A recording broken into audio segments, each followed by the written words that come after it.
Oggi registriamo la parte pratica che riguarda i rilievi. Siamo nella foresta del Cansiglio. Il video consiste appunto nella registrazione di indicatore per indicatore tutte le varie fasi che attengono al rilievo di questi parametri biotici che attengono al metodo BioDelta4.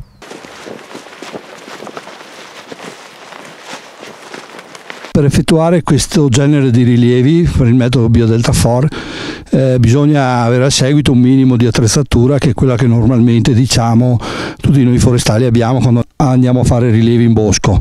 Allora, un cavalletto dendrometrico, che poi vedremo ci servirà per diverse questioni. Poi è importante avere degli strumenti per misurare la distanza, quindi può essere una cordella metrica, meglio se di 50 metri, oppure anche una cordella metrica anche di lunghezza inferiore. Molto comodo per misurare le lunghezze soprattutto del legno morto a terra è un metro in acciaio di quelli flessibili. Sempre per misurare la distanza dal centro dell'area di saggio può essere utile avere un distanziometro, un telemetro, e questo vedremo poi come si può utilizzare. Ecco.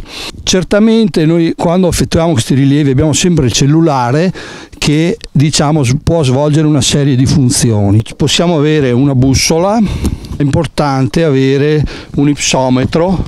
In questo caso noi oggi utilizzeremo un clisimetro che fa anche la funzione di ipsometro.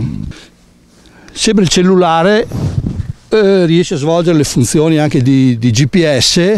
Normalmente noi comunque abbiamo un GPS a seguito che ci consente poi di sapere dove siamo stati, punti eccetera. Non serve spesso, ma qualche volta può essere utile dover segnare qualche pianta. Allora un gessetto forestale e un raschietto può essere utile. Si può usare anche lo spray, ma noi tendiamo a non lasciare colori indelebili nel bosco. È utile avere un po' di nastro da cantiere per segnare il centro dell'area di saggio o per altre questioni. Per esempio nel caso del Cansiglio, dove fra le specie di interesse conservazionistico c'è la salamandra, bisogna anche sollevare un po' di sassi, un po' di legni, quindi un paio di guanti da lavoro e infine usiamo anche portarci il binocolo, casomai si veda qualcosa, e anche una macchina fotografica, anche in questo caso può essere supplita dal cellulare. Poi ovviamente nel progetto verrà pubblicato un manuale che qui vediamo in una stampa fatta in studio, quindi è importante avere dietro il manuale che ci aiuta a avere memoria delle diverse cose, e poi le schede di campagna che è bene avere, poi matite e queste cose. E questa è un po' l'attrezzatura che serve per effettuare i rilievi in bosco.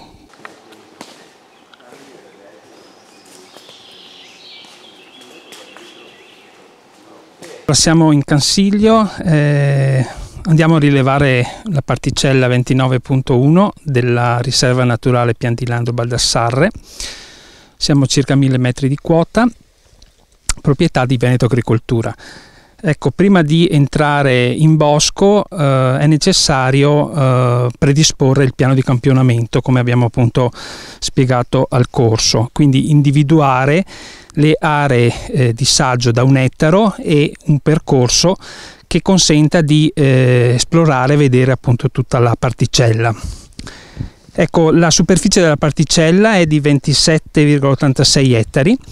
E quindi noi abbiamo predisposto, questo bisogna farlo già a tavolino prima di uscire, i punti da andare appunto a campionare. Nel caso specifico bisogna utilizzare campionare almeno il 15-20% della superficie, se questa è omogenea, e quindi nel nostro caso abbiamo individuato 5 aree di saggio da 1 ettaro. L'area è circolare, il raggio è di 56 metri e mezzo. Questo lavoro, appunto, dicevo, bisogna che sia fatto prima di uscire in campagna, di uscire in bosco, e guardando utilizzando la carta dei tipi forestali e la carta dei tipi strutturali. Nel nostro caso abbiamo visto che il popolamento che è appunto classificato come abieteto è un popolamento omogeneo, e quindi abbiamo così optato per individuare una percentuale di campionamento che è pari al 18%, quindi sostanzialmente 5 aree di saggio da 1 ettaro. Oltre alle particelle abbiamo anche pianificato, bisogna anche pianificare un percorso, perché alcuni indicatori vanno appunto raccolti sull'intera particella attraverso un percorso. Anche questo va stabilito prima di uscire nella misura di 75-100 metri lineari all'ettaro, ecco, a seconda appunto anche della visibilità che c'è nel popolamento. Nel nostro caso abbiamo optato per 85 metri lineari all'ettaro, che viene fuori, considerando appunto la particella di 27,86 ettari, 2340 metri di transetto. I transetti e le aree di saggio poi è importante che vengano trasferiti su uno strumento che può essere un GPS o uno smartphone, perché abbiamo bisogno comunque di un GPS per riuscire a localizzare queste aree, altrimenti non si riuscirebbe. Ecco, dai rilievi che abbiamo fatto l'anno scorso ci sembra che appunto lo smartphone funzioni abbastanza bene, quindi anche dove non c'è ricezione di linea come qui in Cansiglio, comunque il GPS funziona, e quindi si riesce comunque a vedere dove si è e seguire quindi il percorso e l'area di saggio.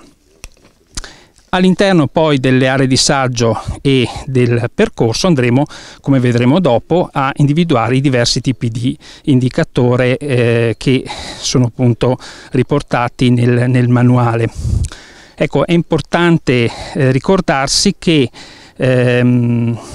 prima cioè nel momento in cui noi entriamo in foresta e quindi percorriamo il nostro percorso, chiamiamolo, dobbiamo già avere in mente tutta una serie di indicatori che devono essere raccolti, che riguardano la particella, quindi può essere, diciamo, la presenza di specie alloctone, oppure la presenza delle specie di interesse conservazionistico o di radure, che sono, diciamo, parametri che non vanno raccolti nell'area di saggio ma nel percorso. Nel caso specifico il nostro percorso, che va appunto a toccare tutte le 5 aree di saggio da 1 ettaro, cerca allo stesso modo delle aree di saggio di percorrere il più possibile una superficie rappresentativa della particella. L'obiettivo è quello di avere un quadro il più possibile omogeneo, rappresentativo della situazione della particella forestale che andiamo a indagare.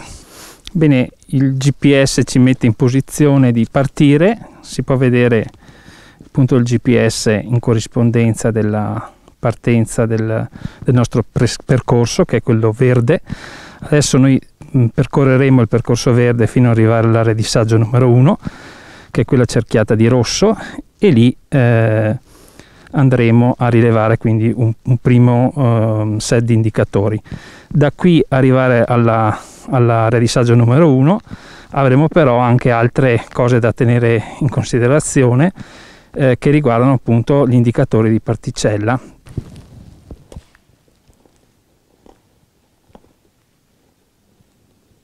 Allora, appena si arriva sull'area di saggio, al centro, condotti un po' dalla traccia GPS che abbiamo sul cellulare, si individua il centro e, diciamo, nell'albero centrale si vede un nastro rosso che poi ci serve quando noi saremo a rilevare all'interno di questa area circolare 56 metri per capire a che distanza siamo, e poi con il telemetro cominciamo a farci un'idea di dove arrivi la nostra area di saggio, in modo orientativamente da saperci dove muovere nella raccolta degli indicatori. Adesso iniziamo a valutare l'indicatore numero 1, che è riferito all'articolazione della struttura del bosco, e questo indicatore valuta sostanzialmente la presenza della struttura e quindi della presenza di copertura rispetto alla proiezione delle chiome. Dobbiamo immaginare di dividere il nostro bosco, di affettarlo a diverse altezze. La prima altezza che dobbiamo cercare di individuare sull'albero è quella dei 20 metri, perché sopra i 20 metri abbiamo la presenza, diciamo, di una copertura superiore al 20% sopra i 20 metri, ci dà diritto a avere un primo strato. Ecco, nel caso specifico, se guardiamo l'abete davanti a noi, abbiamo proprio misurato col clisimetro, i 20 metri sono più o meno nella metà superiore della chioma, lì dove vedete la luce, e quindi guardando il popolamento nel complesso sull'ettaro possiamo dire che la copertura in questo caso sopra i 20 metri è maggiore del 20%, e quindi potremo nella nostra scheda barrare la presenza di questo strato. Lo strato compreso tra i 5 metri e i 20 metri in questo caso invece è assolutamente ben presente, si vede la copertura esercitata dai rami che sono bassi lungo la chioma, mentre un dubbio ci potrebbe venire nello strato compreso tra i 5 metri e il mezzo metro, che è lo strato cosiddetto arbustivo basso arboreo. Ecco,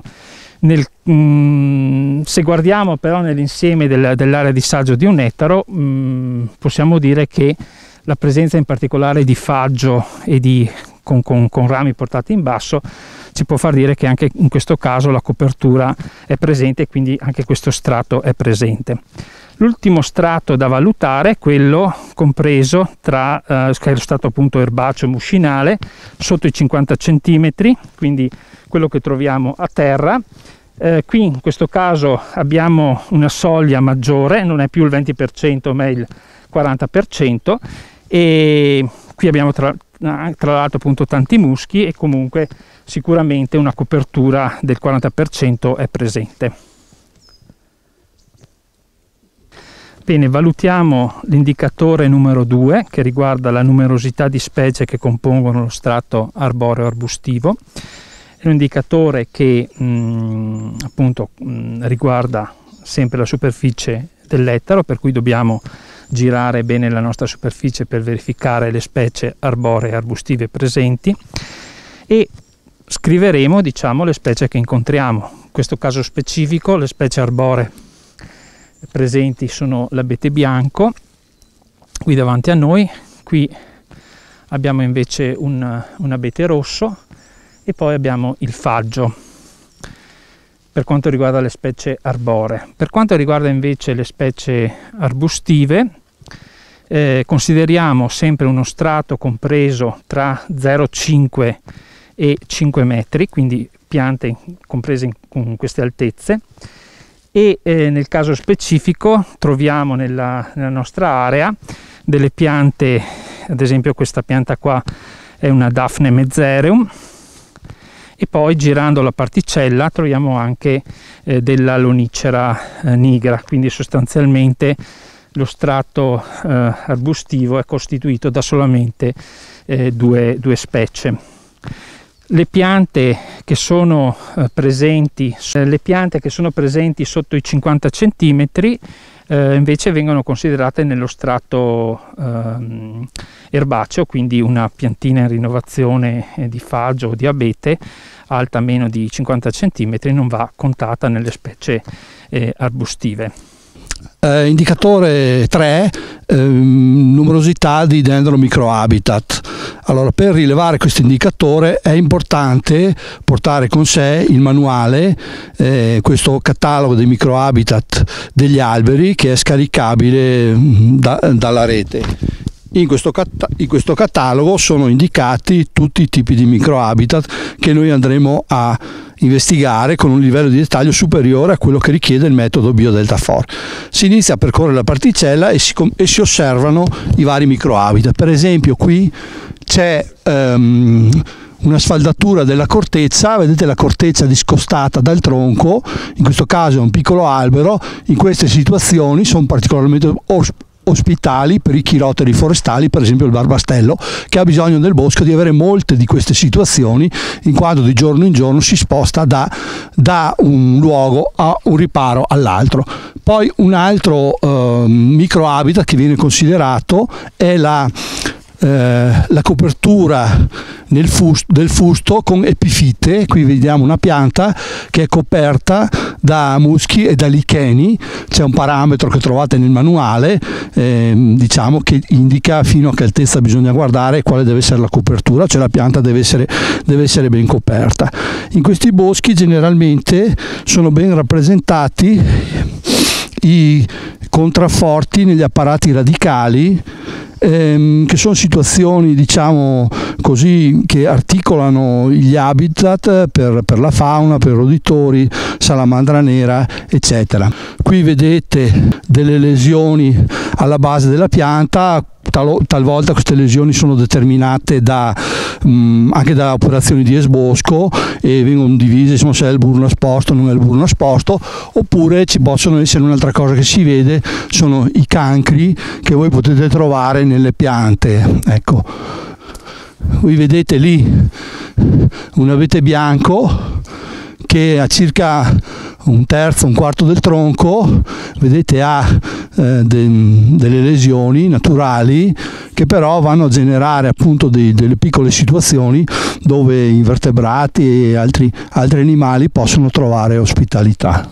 Adesso, sempre nell'area di saggio di 1 ettaro, vediamo di rilevare l'indicatore numero 4, la necromassa in piedi, e ci guardiamo intorno e vediamo una serie di piante morte in piedi a cui ci avviciniamo man mano. Uno spezzone di pianta morta in piedi, la prima cosa che dobbiamo verificare è che l'altezza sia superiore a 1 metro, e ci siamo, e in secondo luogo dobbiamo misurare il diametro, e in questo caso il diametro è proprio su soglia, è circa 30 cm. Sempre da questa posizione centrale nell'area di saggio, guardandosi intorno, vediamo 2 piante morte di grandi dimensioni che, misurate come distanza, sono entrambe comprese tra i 40 e i 50 metri, quindi rientrano nella nostra area di saggio, e le contiamo, ci avviciniamo giusto per vederne una da vicina.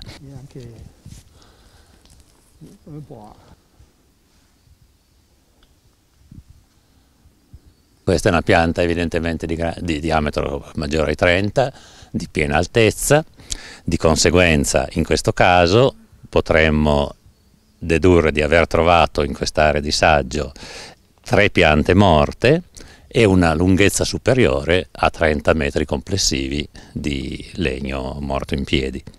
Ecco, è la volta dell'indicatore numero 5, il legno morto a terra. Ci guardiamo intorno nella particella e vediamo una serie di piante cadute, di cui per esempio questa coricata.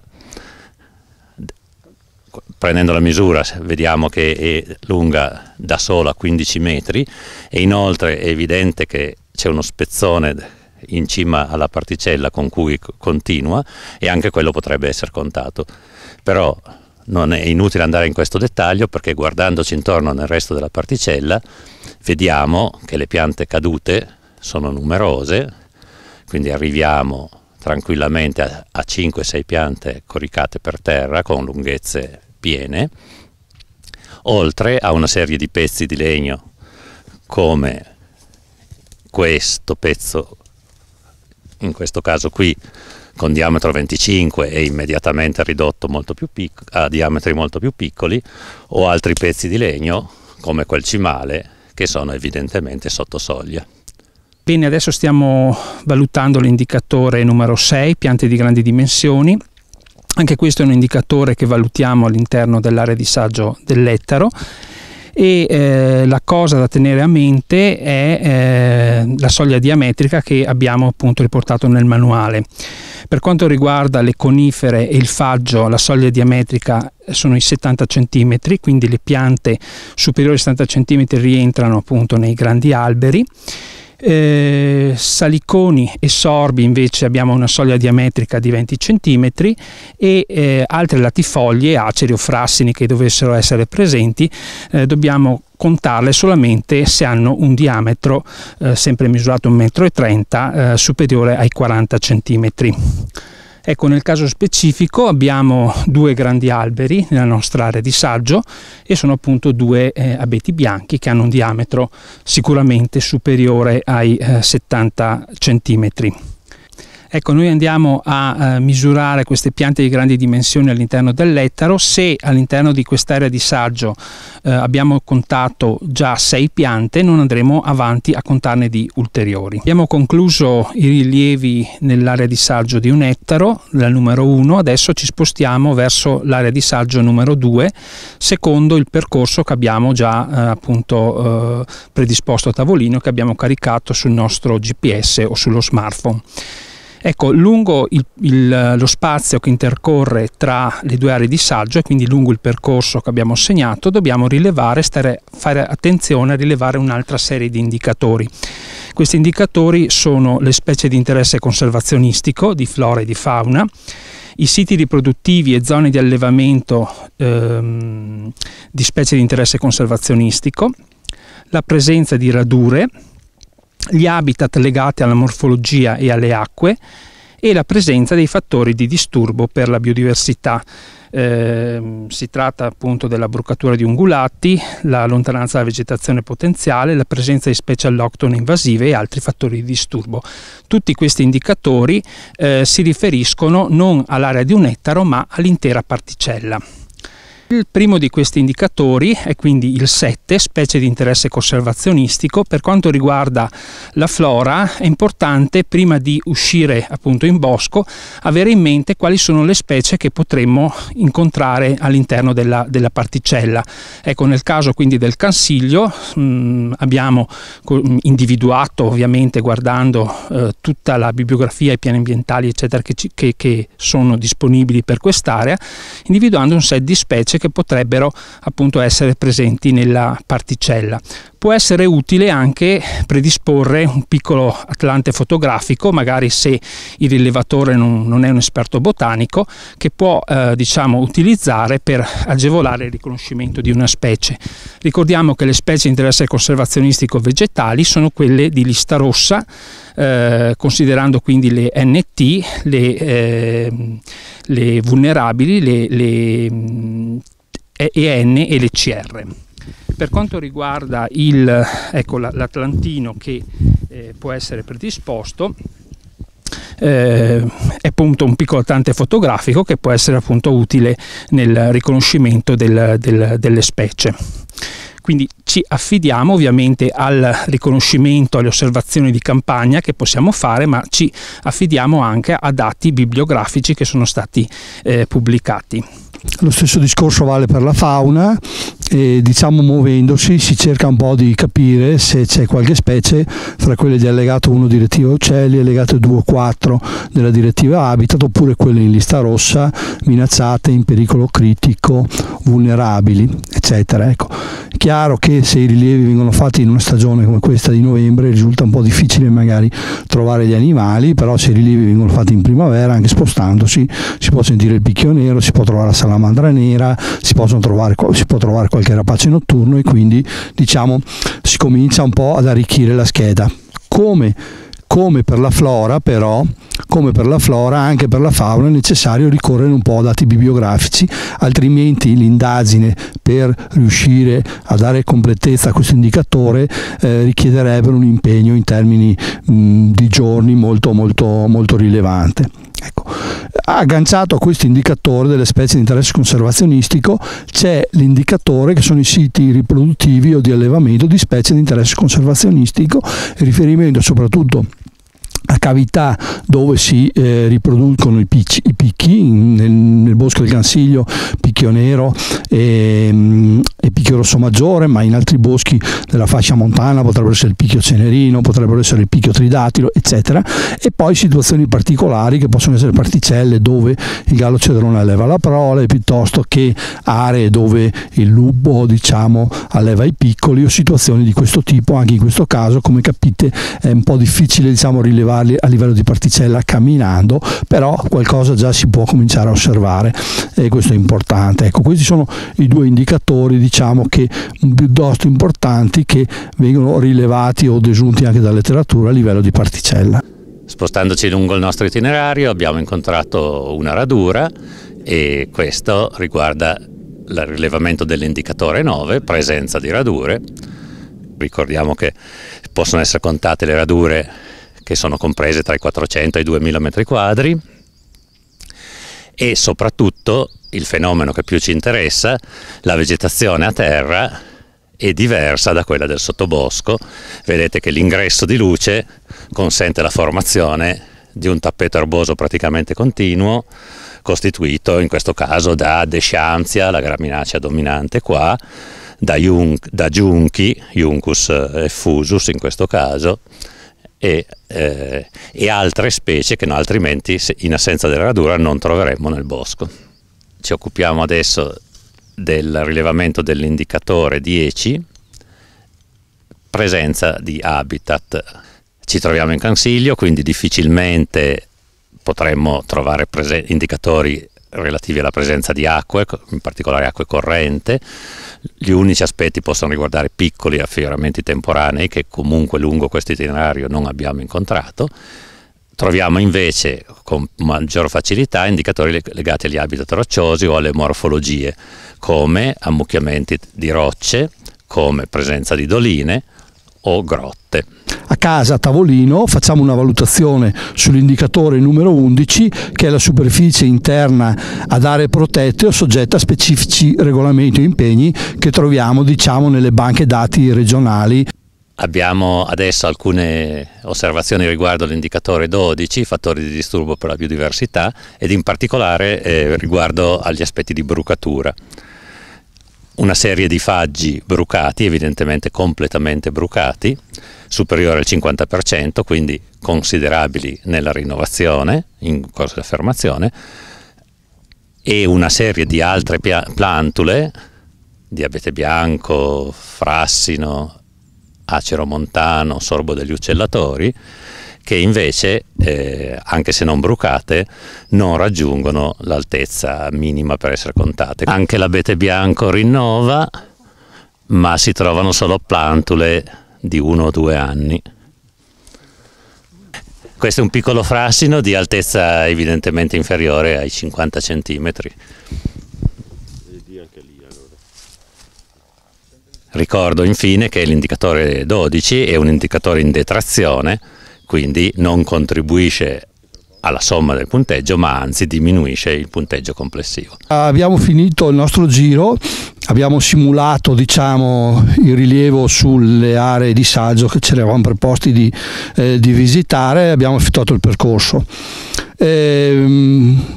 Alla fine del nostro itinerario facciamo una valutazione sull'indicatore numero 12, che è fattore di disturbo per la biodiversità.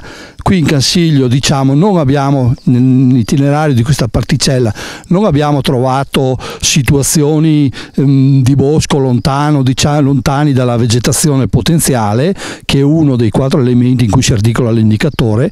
Non abbiamo trovato specie alloctone invasive, e anche relativamente ad altri fattori di disturbo, strade percorse da vetture, elettrodotti, piste da sci, eccetera, non abbiamo trovato nulla. D'altro canto siamo in una riserva naturale, e quindi, diciamo, questi fattori di detrazione vanno a zero, e l'unico che dà qualche punteggio in meno è quello relativo alla brucatura. Con i numeri che ci portiamo a casa nel nostro quaderno degli appunti, riusciamo poi ad attribuire i punteggi e arrivare a dare il punteggio alla particella.